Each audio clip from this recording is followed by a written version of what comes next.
في حد بيصرخ. دي صرخة واحدة ست. في حد هنا بيصرخ من زمان. النور وقع. مش شايفة حاجة.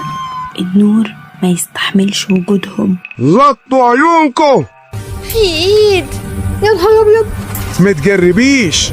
دي بتنده على اسمك يا عم حسين. ليه وقف كده؟ الضفة مش بتتحرك. هو اللي تحت مسكها. انتي بتتكلمي بجد؟ سامعين؟ بيقولوا ايه؟ رجعوا اللي خدتوه. هم فاكريننا خدنا اللي ضاع منهم زمان. وشوش ستات غرقانة.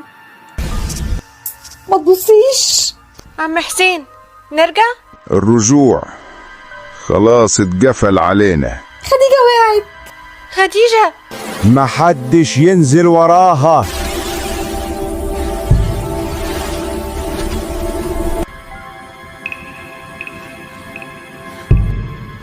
البحر بيطلب اللي اتسلب منه. انتي بتقولي ايه؟